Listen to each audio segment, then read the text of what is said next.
Assalamualaikum warahmatullahi wabarakatuh. Waalaikumsalam warahmatullahi wabarakatuh. Salam sehat. Sehat diawali dari saya. Alhamdulillah kita bisa jumpa kembali bersama para pemirsa dan seluruh masyarakat Kota Dumai dalam acara sosialisasi dan edukasi dari tim gugus tugas COVID-19 dalam pencegahan dan pemutusan mata rantai penularan COVID-19 di Kota Dumai. Pada hari ini telah hadir dua narasumber kita yang akan memberikan edukasi serta pandangan-pandangan dalam pelaksanaan adaptasi kebiasaan baru yang harus kita laksanakan dalam pencegahan COVID-19 ini. Sudah hadir di depan kita. Assalamualaikum Bapak Ustadz Dr. Andus Haji Zakaria MPDI. Selamat datang Bapak. Waalaikumsalam warahmatullahi wabarakatuh. Bagaimana kabarnya Bapak? Alhamdulillah sehat selalu. Amin, amin. Beliau ini bertugas sehari-hari di Kementerian Agama Kota Dumai ya Bapak ya. Dan sebagai Ketua MUI Kota Dumai. Pada kesempatan ini nanti Bapak akan memberikan materi yaitu akibat mengabaikan himbauan kesehatan pada keramaian. Dan tidak asing lagi, sudah datang narasumber kita yang kedua.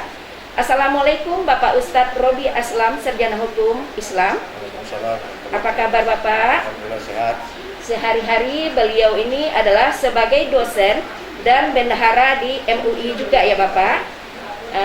Dan beliau akan menyampaikan materi pada hari ini yaitu pola tingkat kesadaran manusia di masa COVID, ya Bapak. Baiklah para pemirsa, untuk materi pertama akan disampaikan oleh Bapak Ustadz Zakaria. Kepada Bapak kami persilakan. A'udzu billahi minasyaitonir rajim. Bismillahirrahmanirrahim. Assalamualaikum warahmatullahi wabarakatuh. Waalaikumsalam warahmatullahi wabarakatuh. Alhamdulillahi Rabbil Alamin. Wabihi nasta'inu ala umuri dunya waddin. Wassalatu wassalamu ala ashrafil anbiya wal mursalin. Wa ala alihi wa sahbihi ajma'in. Asyhadu an la ilaha illallah wahdahu la syarikalah. Wa asyhadu anna sayyidana wa nabiyana Muhammadan abduhu wa rasuluh alladzi la nabiyya ba'dah. Subhanaka la ilma lana illa ma 'allamtana innaka antal alimul hakim. Rabbi shrah li sadri wa yassir li amri wahlul 'uqdatam min lisani yafqahu qawli. Yang saya hormati Ibu Operator, kemudian Bapak Ustadz Robi Aslam. Pertama kita bersyukur kepada Allah atas segala rahmat dan karunia. Alhamdulillah kita masih diberikan kesehatan oleh Allah Subhanahu wa taala dan dapat bertemu di ruangan ini. Mudah-mudahan seluruh masyarakat Kota Dumai diberikan kesehatan, dijauhkan daripada segala penyakit dan wabah. Mudah-mudahan kita dalam ridha Allah Subhanahu wa taala. Amin. Amin. Salawat dan salam buat junjungan alam Nabi kita Nabi Muhammad sallallahu alaihi wasallam. Allahumma shalli ala sayyidina Muhammad wa ala ali Muhammad. Assalamualaikum ya Rasulullah. Bapak Ibu, para pemirsa hadirin yang berbahagia, Islam mengajarkan kepada kita tentang banyak tata cara di dalam kehidupan kita dalam beragama ini untuk mencapaikan kesempurnaan dalam kehidupan kita ini. Mulai dari A sampai ke Z, Islam mengatur kepada seluruh umatnya untuk melakukan hal-hal yang telah ditentukan oleh Allah dan ditentukan oleh Nabi kita Nabi Muhammad SAW, supaya umat ini adalah akan menjadi umat yang baik dalam kehidupannya. Dalam perjalanan kehidupan kita ini tentu banyak ujian dan cobaan yang diberikan oleh Allah kepada kita.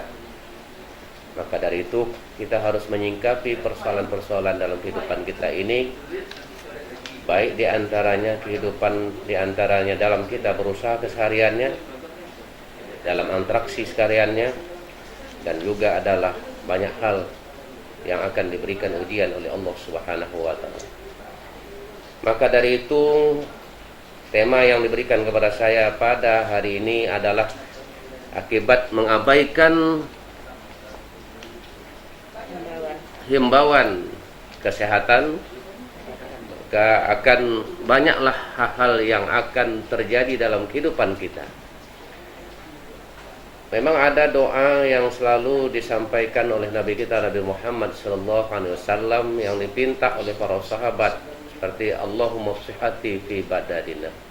Ya Allah, sehatkanlah badanku, sehatkan pikiranku, sehatkan hatiku, dan segalanya dia minta sehat. Sampai juga minta kesehatan itu adalah daripada keluarga-keluarga kita. Maka dari itu ada 4 poin. Kalau kita menjalankan 4 poin ini dengan sebaik-baiknya, insya Allah kita akan terhindar daripada problematika kehidupan. Tentunya akan diberikan kesehatan kepada kita. Tentunya 4 poin ini, 4 pola ini adalah, pertama adalah pengaruh daripada kesehatan kita itu daripada pola makanan yang kita konsumsi. Kalau kita mengkonsumsi makanan yang halalan thayyibat, dia akan menjadi mubarak. Artinya kalau kita mengkonsumsi makanan yang baik, halal, dia akan menjadi berkah di antaranya. Kedua adalah ada lagi pola pikir kita, berpikir. Apabila kita tidak menggunakan akal kita dalam kehidupan kita ini, berpikir, katakanlah bagaimana orang yang harus dapat harta yang banyak, aku harus dapat harta yang banyak, tapi tidak lagi mengarahkan kepada agama, maka itu akan juga menimbulkan kerusakan dalam fisik kita. Kemudian ada lagi pola istirahat kita. Maka dari itulah mungkin Allah memberi negur kita sekarang ini, suruh kita istirahat di rumah. Iya, Ustaz. Istirahat di rumah sementara, disebut dengan bahasa sekarang ini keren, lockdown. Nah, jadi alhamdulillah dengan hal ini mungkin umat Islam adalah akan menyadari diri supaya mereka adalah tidak terlalu yuhibbun dunya, mengejar keuntungan dunia semata-mata. Apabila mereka hanya mengejar keuntungan dunia semata-mata, maka mereka akan banyak menimbulkan hal-hal yang tidak baik dalam kehidupan masyarakat. Istirahat yang itu diberikan oleh Allah untuk pada kita, termasuk adalah pada waktu malamnya. Yang ketiga adalah orang yang mengabaikan tentang kebersihan dan sebagainya, termasuk adalah ini akan menimbulkan efek yang luar biasa. Karena kebersihan itu, kalau Imam Abu Hanif Asy'ari mengatakan adalah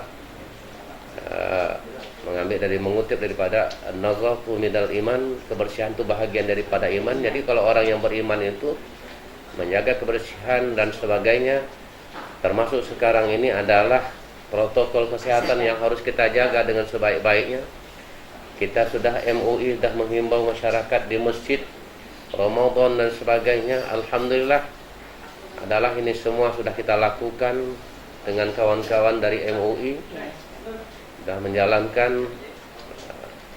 Alhamdulillah masyarakat Kota Dumai, masyarakat Islam utamanya adalah sekarang di masjid-masjid kita lihat banyaknya tempat-tempat cuci tangan, bukan saja wudhu, ya sudah ada semuanya. Malahan ada yang membagikan masker dan sebagainya.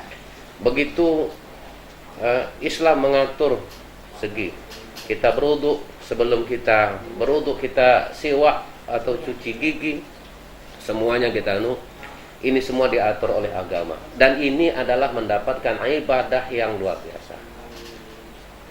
Bersih itu adalah ibadah. Jadi, yang kalau sudah semuanya kita jalankan dengan sebaik-baiknya adalah akan terjadilah ketenangan dalam kehidupan kita, masyarakat kita, terutama adalah dalam negara kita. Maka dari itu kita mengajak kepada seluruh pemirsa masyarakat Islam Kota Dumai dan umumnya masyarakat Kota Dumai dan amnya adalah seluruh Indonesia ini, mari kita menjalani kehidupan ini walaupun adalah ujian yang diberikan oleh Allah, wabah ini, singkapi permasalahan ini dengan sebaik-baiknya untuk mencapai kehidupan kita yang lebih baik pada masa yang akan datang. Karena Allah mengatakan dalam Al-Quran, in ahsantum ahsantum li anfusikum wa in asa'tum falaha. Kalau kamu berbuat baik, termasuk diri kamu sendiri, termasuk pada masyarakat kamu, pada orang lain, dan kebaikan itu akan dapat kepada kita. Tapi apabila kita tidak berbuat baik, mengabaikan ketentuan yang telah ditentukan, maka kita juga yang akan menimbulkan kerusakan itu. Mungkin sekedar ulasan yang pertama ini saya sampaikan ini, mudah-mudahan nanti akan dapat menjadi wajangan daripada kita semua untuk masyarakat Kota Dumai supaya menjaga hal ini dengan sebaik-baiknya, menghindari hal-hal keramaian yang dalam keadaan Covid ini. Demikian, Assalamualaikum warahmatullahi wabarakatuh. Waalaikumsalam warahmatullahi wabarakatuh. Terima kasih banyak Bapak Ustadz Zakaria yang telah menyampaikan materi kepada kita semua. Nanti kita ada sesi tanya jawab ya Pak Ustadz. Baiklah, kita sambut lagi Ustadz narasumber kita yang kedua, yaitu Bapak Robi Aslam. Kepada Bapak kami persilakan. Bismillahirrahmanirrahim. Assalamualaikum warahmatullahi wabarakatuh. Waalaikumsalam warahmatullahi wabarakatuh. Alhamdulillah rabbil alamin. Wa bihi nasta'in ala umuri dunya waddin. Asyhadu an la ilaha illallah wahdahu la syarika lah. Wa asyhadu anna Muhammadan abduhu wa rasuluhu la nabiyya ba'da. Rabbi shrah li sadri wa yassir li amri wa hlul 'uqdatam min lisani yafqahu qawli. Bersyukur kita kepada Allah Subhanahu wa taala dengan mengucapkan alhamdulillah. Kemudian salawat dan salam kepada Nabi Muhammad sallallahu alaihi wasallam. Allahumma shalli ala Muhammad wa ala ali Muhammad. Mudah-mudahan bila kita senantiasa bersalawat kita mendapat syafaat, pertolongan di dunia maupun di akhirat kelak. Amin ya rabbal alamin. Yang saya hormati Ketua MUI Kota Dumai, kemudian juga saudari moderator, kemudian juga tak lupa kawan-kawan media, ya kan, ini mempunyai peran yang sangat besar, ya kan. Bisa-bisa saja beliau dulu nanti yang masuk surga daripada kita. Amin, amin ya rabbal alamin. Karena dengan cara seperti ini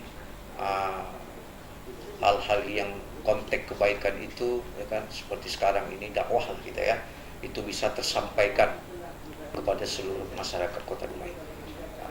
Baik, ya, pada hari ini ya kan tajuk yang diberikan oleh saya yaitu tentang pola tingkat kesadaran ya masyarakat pada masa pandemi COVID-19.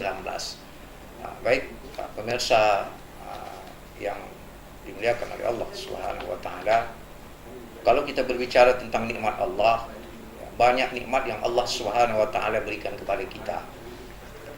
Dari sekian banyak nikmat yang Allah berikan kepada kita itu, ternyata ada satu nikmat yang sangat tinggi nilainya kepada manusia. Apa salah satu nikmat yang nilainya itu amat tinggi bagi manusia itu sendiri, yaitu adalah nikmat kesehatan. Seseorang baru menyadari bahwasanya nikmat sehat itu amat penting dan berharga bagi dirinya bila mana orang itu mengalami sakit. Jadi kita baru menyadari sehat itu penting kalau kita sudah sakit. Jadi kalau orang sudah jatuh sakit, ya, uang yang banyak, ya, rumah yang megah, kemudian dibawakan kue yang serba enak, maka semuanya itu akan hambar. Semuanya itu tidak bermakna. Ya. Dan bermakna bagi dirinya adalah bila mana dia kembali sehat seperti semula. Maka ada pepatah Arab mengatakan begini, Al-wiqayatu khairun minal ilaj. Sesungguhnya pencegahan itu lebih baik daripada pengobatan. Ya, kemudian juga pepatah Arab juga mengatakan as-sihhatu taju fi ru'usi sihah. Yang namanya sehat itu adalah mahkota. Ya kan? As-sihhatu tajun fi ru'usi sihah. Sehat itu adalah mahkota. Dan mahkota sehat itu Allah berikan kepada orang-orang yang sehat. Ya. Maka Nabi Muhammad SAW juga berpesan di dalam hadisnya, at-tahur syatru minal iman. Sehat, kebersihan, ya, itu juga bagian ya daripada kita beriman kepada Allah Subhanahu wa taala. Maka kalau kita berbicara masalah pola tingkat kesadaran masyarakat pada masa pandemi COVID-19 ini, ya, yang menjadi kata kunci adalah bagaimana kita membangun pola kesadaran yang kolektif, ya, bagi masyarakat itu sendiri untuk mencegah dan menanggulangi yang namanya COVID-19. Meskipun aturan dibuat oleh pemerintah itu sangat ketat, apakah itu lockdown, apakah itu karantina lokal, karantina wilayah, apakah itu PSBB dan aturan-aturan lain yang berkaitan tentang pencegahan dan penanggulangan COVID-19, tetapi kalau tidak ada kesadaran kolektif ya daripada masyarakat dalam menanggulangi dan mencegah itu, maka sistem apapun yang dibuat, ya kan, disiplin apapun yang buat dengan super ketat, maka itu tidak akan berhasil. Maka kunci ya kan suksesnya menanggulangi dan mencegah ya yang namanya wabah COVID-19 itu adalah kunci utama agar kita bisa sukses, ya itu kembali kepada kesadaran kolektif. Maka ada beberapa hal ya yang perlu kita sampaikan dalam hal yang berkaitan tentang ini, yaitu ada beberapa hal cara ataupun pola kesadaran masyarakat ya, dalam menanggulangi ataupun mencegah ya, wabah COVID-19 ini. Di antaranya yang pertama adalah kita harus senantiasa mencuci tangan. Ya, setelah kita beraktivitas apapun yang kita pegang, ya setelah itu kita harus mencuci tangan. Karena kita tidak bisa menjamin apa yang kita pegang itu adalah bersih. Ya kan? Apalagi sekarang ya kita dalam situasi dan kondisi ya kan pandemi COVID-19 bukan saja di Indonesia, tetapi beberapa negara itu sudah banyak yang terpapar. Bahkan data terakhir khusus di Indonesia itu yang sudah menjadi korban meninggal gara-gara COVID-19 itu sudah berkisar, kalau tidak salah saya, 3.000. Ya kan, berkisar 3.000, kurang lebih 3.000 orang ya kan, yang sudah meninggal dunia gara-gara COVID. Maka pertama ya, untuk kita tingkatkan kesadaran masyarakat itu ya kerap kali mencuci tangan ya setiap kita beraktivitas. Kenapa? Secara saintifik ya kan, mencuci tangan ini mempunyai efek positif terhadap kita. Karena ya kan sumber wabah itu, sumber kuman itu yang masuk ke kerongkongan kita, yang masuk ke saluran pernapasan kita, ya kan, yang masuk ke saluran pencernaan kita itu ya kan aksesnya ya bermula daripada tangan, ya kan. Jadi kalau kita tidak selalu mencuci tangan, bisa-bisa saja apa yang masuk ke saluran pencernaan kita, kerongkongan kita itu adalah kuman. Maka harus selalu kita mencuci tangan. Tetapi ingat, ya kan, mencuci tangan ini juga di dalam Islam, sebenarnya Islam sudah mengajarkan ya kan puluhan abad yang silam yang berkaitan dengan cuci tangan, ya kan. Nah, yang berkaitan dengan cuci tangan ini sebenarnya ya 32 abad yang silam sudah diajarkan oleh Islam, ya kan. Bahkan ya kan perlu juga kita sampaikan di sini, ya kan, kalaupun kita mencuci tangan, ya kan, dianjurkan juga jangan selalu kita mencuci tangan dengan menggunakan alat-alat sanitizer yang berbau berbau alkohol. Boleh, tapi jangan selalu sering-seringan. Kenapa demikian? Karena dalam perspektif ilmu kesehatan, ternyata di telapak tangan kita ini juga terdapat kuman ataupun bakteri yang sehat. Makanya dalam Islam, ya kan, Nabi mensunahkan. Kenapa Nabi mensunahkan setiap kita selesai makan itu, ya kan, sebelum kita mencuci tangan, tapi kita menjilat tangan jari-jari kita. Itu ada makna di situ, makna kesehatannya juga ada. Ya, kemudian supaya kita tidak menjadi orang mubazir, kemudian kita bersihkan tangan kita daripada apa namanya itu butiran-butiran nasi di situ. Kemudian juga ya kan makna kesehatannya juga ternyata ini yang sudah diajarkan oleh Nabi dulu kepada kita, ya kan? Ternyata di jari-jari kita itu ya kan di tangan kita itu terdapat bakteri yang sehat. Ya, maka kalau seandainya bakteri yang sehat itu habis di telapak tangan kita juga ini tidak bagus, ya kan? Maka silakan kita mencuci tangan, tapi kalau selalu kita mencuci tangan dengan alat yang berbau alkohol, ya kan itu juga kalau selalu ataupun keseringan itu juga mempunyai dampak yang tidak baik kepada kita, terutama sekali jari-jari tangan kita. Itu yang pertama, mencuci tangan. Ya kan setiap kali setelah kita beraktivitas, apapun benda yang kita pegang selalu kita cuci tangan, karena tak bisa kita menjamin apa yang kita pegang itu steril daripada kuman.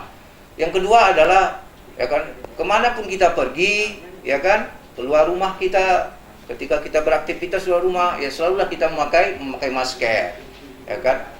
Apa tujuannya dengan kita memakai masker ini? Ya, kita tidak ditular oleh orang lain dan kita juga tidak menularkan kepada orang lain. Ya, kenapa demikian? Aspek kesehatannya pada saat pandemi sekarang ini, ya dengan kita tidak memakai masker, kita berbual-bual, berbincang-bincang, bisa saja air ludah kita itu, air liur kita itu, bila mana terpercik, ya kan, terpercik ya kan, terpercik, ya kan, mengenai, ya kan, orang-orang yang di sekitar kita, ketika kita ngomong itu bisa menular kepada orang lain. Maka untuk safety-nya, ya kan, idealnya, ya kan, kita memakai masker, tapi dengan syarat juga, ya. Walaupun kita tetap memprotek diri kita salah satunya dengan memakai masker itu juga haruslah masker yang senantiasa bersih. Jangan masker yang sudah 1 minggu tak pernah dicuci-cuci, itu tidak boleh juga. Untuk masker itu 4 jam kalau untuk kain, Pak. Masker 4 jam kalau masker kain, Bu ya. Iya. Setelah itu dicuci boleh, Bu ya? Dicuci boleh pakai deterjen. Ya kan? Jadi kalau kita menerapkan protokol kesehatan, tapi sisi yang lain juga kita tidak menerapkan protokol kesehatan pada aspek lain juga, itu tidak berhasil untuk pencegahan yang namanya wabah COVID-19 ini, ya kan. Jadi pakailah masker kemanapun kita berada, karena kita tidak bisa menjamin orang-orang yang ada di sekitar kita itu orang-orang yang tidak terpapar, ya kan, karena kita tidak bisa menjamin itu, ya kan. Maka kita melindungi diri kita juga, ya kan, kemudian juga kita melindungi orang lain supaya tidak terpapar, ya. Ada 4 sebenarnya berkaitan tentang ini, tapi saya bahas cuma 2 saja lah. Nanti silakan kita kulas lagi, kita kupas dalam forum, dalam sesi diskusi. Mungkin itu saja, ya. Saya kembali kepada Alhamdulillah, terima kasih banyak Bapak Ustadz Robi. Sekarang Bapak Ustadz, kita berbincang-bincang atau ada sedikit pertanyaan dari saya untuk Bapak Ustadz Zakaria. Tadi di dalam paparan Bapak, di materi Bapak mengatakan bahwa sehat itu dipengaruhi oleh 4 pola tadi ya Pak ya. Yang pertama kalau nggak salah tadi ada pola makan, pola pikir, pola istirahat, dan kebersihan. Jadi sebenarnya kalau dari protokol-protokol kesehatan ini udah termasuk semua Pak, apa-apa yang udah Bapak sampaikan melalui materi Bapak tersebut. Seandainya Pak, kalau memang masyarakat kita atau kita semua dengan ikhlas untuk melaksanakan protokol-protokol kesehatan ini, nilai-nilai kebaikan pasti akan kita dapat ya Pak ya. Jadi mungkin di sini mungkin Bapak memberikan sedikit pahala-pahala apa jika memang anjuran ini dari pemerintah kita laksanakan dengan baik, pahala apa yang kita dapatkan Pak? Kami persilakan Pak. Terima kasih Ibu Moderator dan saudara saya Bapak Ustadz Rodi Aslam dan pemirsa hadirin yang berbahagia di Dumai yang kami hormati. Tentunya adalah setiap perbuatan yang baik itu tadi sudah Allah katakan, in ahsantum li anfusikum. Apabila kamu berbuat baik, menyerukan kebaikan kepada orang, katakanlah tentang kesehatan, tentang makan dan sebagainya, maka itu adalah akan mendapatkan nilai yang baik dari untukmu, ya Allah. Bukan saja pahala, tetapi kebaikan itu adalah juga mengalir, di antaranya adalah kebaikan orang yang akan mengingat kepada kita tentang sebuah itu.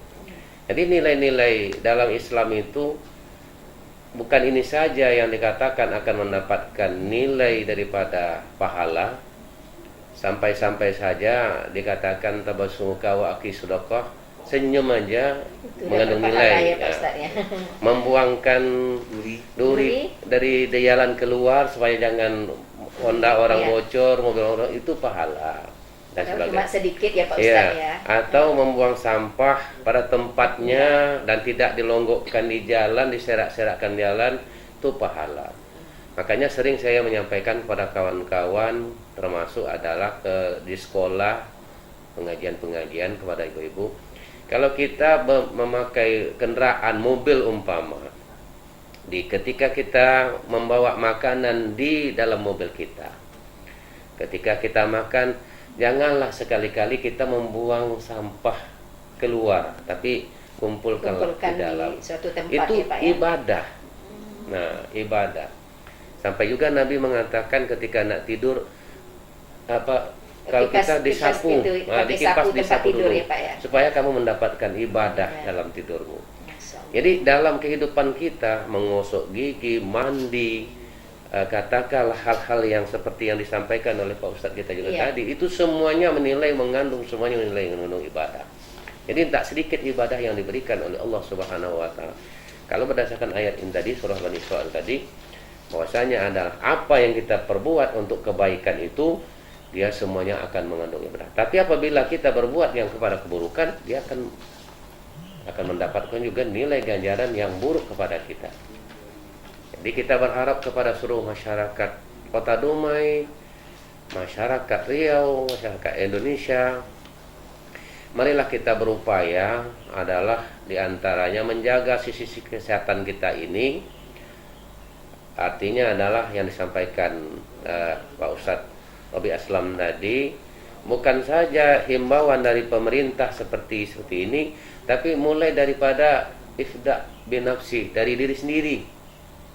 Tadi sudah kita paparkan mulai dari kita, Mulai dari kita, dan sebagainya. Mari, ya kalau kita ke pasar dan sebagainya, cuci tangan dan sebagainya, itu memang sudah sekian belas abad yang dulu sudah disampaikan. Makanya di dalam fikih itu ada di bab pertamanya bab taharah, kan bab bersih di antaranya. Karena ini adalah mengandung nilai yang luar biasa di dalam ajaran agama. Setiap perbuatan yang baik, termasuk kesehatan, makan dan sebagainya, sampai Nabi pun mengatakan katanya makanlah ketika lapar, berhentilah sebelum kenyang. Itu juga mengandung ibadah. Nah, itu seperti itu. Jadi kita istirahat mengandung ibadah. Katakanlah pola pikir kita yang baik-baik saja, umpamanya itu mengandung ibadah. Dan termasuk adalah menjaga terutama nikmat yang besar tadi disampaikan Ustaz tadi adalah kesehatan. Orang tak mengatakan kalau sudah sakit itu, kalau sudah sakit itu berapa stabung untuk oksigennya iya. kan? Itu diantaranya kalau sudah sakit baru terasa betul nikmat sehat itu. Jadi kalau saya sudah merasakan sakit ketika di Mekah kemarin itu, hampir rasa saya mungkin tak kembali ke Indonesia. Nah, itu terasa betul nikmatnya, sudah kembali nikmat sehat itu kita jaga dengan sebaik-baiknya. Alhamdulillah. Jadi Pak mudah-mudahan ini adalah Allah mungkin menegur kita selama ini kita nak hiraukan masalah kesehatan ini kurang, maka sekarang ini adalah Allah menegur kita supaya kita adalah menjaga sisi kesehatan ini dengan sebaik-baiknya. Sementara waktu itu, Iya. Bu Moderator. Terima kasih Pak Ustadz Zakaria. Sekarang saya ingin bertanya kepada Bapak Ustadz Robi. Tadi di materi di mana bagus sekali ya Pak ya, Ya. pola tingkat kesadaran manusia di masa COVID-19 ini. Salah satunya tadi Bapak menyampaikan yaitu kesadaran kolektif.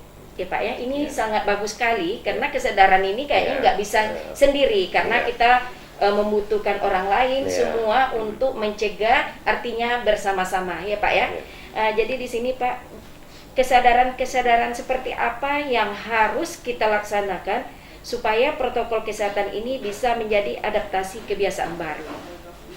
Oke, baik ya kan. Pemirsa yang dibanggakan, yang dimuliakan oleh Allah Subhanahu wa taala dimanapun berada, yang saya banggakan. tadi sudah saya sampaikan ada 2 poin tadi, ya kan, berkaitan dengan meningkatkan pola kesadaran. Pertama, kerap kali kita mencuci tangan, pakai masker. Kemudian juga harus ditopang juga, ya kan, yang namanya pola ataupun kebiasaan physical distancing pada masa wabah seperti ini, ya kan. Kita jauhi dulu yang nama kerumunan. Kalaupun kita sudah terpaksa, ya kan, berada di sela-sela seperti itu, maka safety kita itu ya physical distancing, kita menjaga jarak. Maka WHO itu menetapkan, ya kan, jarak aman, ya kan, dalam konteks physical distancing itu mulai daripada 1 sampai dengan 3 meter, ya kan. Itu arahan daripada WHO, ya kan. Gunanya apa? Gunanya itu tadi, karena kita tidak bisa menjamin bahwasanya orang yang ada di kerumunan kita, orang yang ada di sekitar kita itu sehat-sehat semuanya, ya kan. Bahkan yang lebih berbahaya sekali, ya kan, dia sehat ternyata dia positif, ya kan. Kalau tubuh kita, imun kita tidak kuat, ya kita juga kena terpapar gitu kan. Dia biasa-biasa saja, dia tidak kelihatan terpapar gitu kan. Karena imun dia kuat, ya kan, dia bisa memaparkan orang lain. Maka physical distancing ini harus kita secara istiqomah, ya kan, secara konsisten harus kita jaga. Seperti kita ini ya 1 meter, ya kan, maksimal sampai dengan 3 meter. Bahkan ini juga menjawab daripada pertanyaan daripada masyarakat, khususnya umat Islam yang ada di Kota Dumai. Karena ada sebagian jamaah umat Islam di Kota Dumai ini, pengurus masjid, itu dalam konteks ibadah sholat wajib, ya kan, mereka juga menerapkan yang namanya physical distancing. Jadi ada beberapa ketua, ya, ada beberapa masjid kita mengisi ceramah, kita mengisi khutbah misalnya kan, kita tengok di situ pengurus masjid itu menerapkan protokol kesehatan physical distancing, meskipun tidak semua gitu kan. Maka hal ini perlu kita sampaikan juga, dari MUI kita sampaikan dan kita tegaskan, sebenarnya physical distancing dalam sholat itu tidak ada masalah, ya kan. Ini perlu kita boleh, ya kan. Jadi ini sebagai pencerahan juga kepada seluruh masyarakat Kota Dumai, khususnya yang beragama Islam, ya kan, dalam konteks doruriyah, ya kan, dalam konteks wabah pandemi seperti ini, jumhur ulama itu membolehkan yang namanya physical distancing dalam sholat, ya kan, meskipun hukumnya adalah makruh, ya kan. Meskipun hukumnya adalah makruh, karena di dalam hadis Nabi itu tidak ada yang mengatakan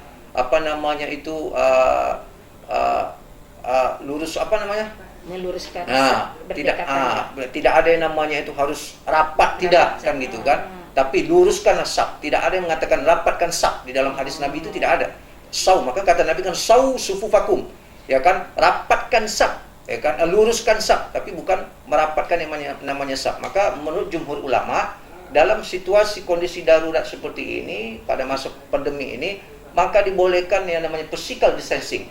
Maka kalau ada jamaah umat Islam di Kota Dumai ini mungkin yang meragukan hal seperti itu, ini dalam forum ini, ini sebagai jawaban terhadap keraguan-raguan pertanyaan daripada umat Islam Kota Dumai, bahwasanya physical distancing itu pada dasarnya menurut jumhur ulama itu diperbolehkan. Cuma satu yang tidak membolehkan itu adalah mazhab Zahiri, yaitu Imam Ahmad bin Hambal. Kalau Imam Ahmad bin Hambal itu mengatakan physical distancing dalam sholat itu, ya kan, jarak, ya. Jadi saf dalam sholat itu berjarak. Maka menurut Imam Ahmad bin Hambal, sholat kita itu adalah batal, ya kan. Tapi jumhur ulama yang lain itu mengatakan boleh, ya kan. Apalagi dalam situasi darurat seperti ini, ya kan, kita dalam keadaan COVID itu diperbolehkan, tidak ada masalah. Jadi tegas ini kita sampaikan dari MUI, kan gitu. Kemudian yang terakhir tadi pertanyaan Ibu juga, ya kan, selain daripada cuci tangan, pakai masker, kemudian physical distancing, ya, gitu. Pola hidup sehat yang lain harus kita terapkan juga, ya, olahraga kita, ya kan, secara teratur, ya kan. Kemudian mengkonsumsi makanan yang bergizi, yang sehat, ya kan, dan lain-lain sebagainya, ya. Kemudian apalagi, ya, jaga pola pikir dan lain-lain sebagainya lah, ya kan, yang sifatnya itu untuk kekebalan imun kita itu perlu kita terapkan dalam meningkatkan kesadaran, ya kan, untuk menanggulangi, mencegah yang namanya COVID-19 mungkin itu. Alhamdulillah. Pak Ustadz Zakaria, masih boleh nggak satu aja lagi pertanyaan nih? Boleh. Ini pertanyaan juga dari masyarakat semua. masalah memakai masker waktu sholat, karena kita tahu seharusnya dalam protokol kesehatan sajadah itu dibawa sendiri, tetapi ada kalanya kita ada sebagian lupa membawa sehingga mereka kan tidak juga pakai apa kan Pak ya. Gimana Pak kalau menurut pandangan Islam? Tadi sudah mungkin disampaikan oleh Pak Ustaz Robi Aslam. Dalam keadaan darurat ini adalah memakai ketika memakai masker ini ketika sholat tidak jadi persoalan. Ya, walaupun ada sebahagian ulama itu kena rukun sujud itu ada 7, dahi dan hidung harus kena, dan tidak ada boleh membawa dari antaranya katakanlah yang terlengket di badan kita untuk hidung, kemudian 2 telapak tangan dan kemudian lutut dan jari kaki kan beri antara. Tapi kalau persoalannya seperti ini adalah ini tidak ada menjadi persoalan bagi kita semua. Jadi untuk menjaga kesehatan kita. Mungkin ditambah oleh Pak Robi. Iya, udah ya Pak ya, udah cukup jelas. Alhamdulillah, terima kasih kepada 2 narasumber kami. Dengan berakhirnya bincang-bincang atau diskusi kita pada hari ini, maka berakhir pula acara edukasi ini. Untuk itu marilah kita semua mengikuti protokol kesehatan dengan benar-benar menjadikan suatu adaptasi kebiasaan baru bagi kita semua. Saya selaku pembawa acara Martalena SKM mengucapkan terima kasih, dan saya mengucapkan juga terima kasih banyak kepada Ustadz Zakaria yang telah hadir bersama kita, dan Bapak Ustadz Robi. Lain kali kita berjumpa lagi di dalam acara sosialisasi dan edukasi. Sebelum kami menutup acara ini, kita sapa dulu Bapak semua pemirsa yang ada di luar sana dengan salam sehat. Salam sehat. Sehat diawali dari saya. Assalamualaikum warahmatullahi wabarakatuh. Waalaikumsalam.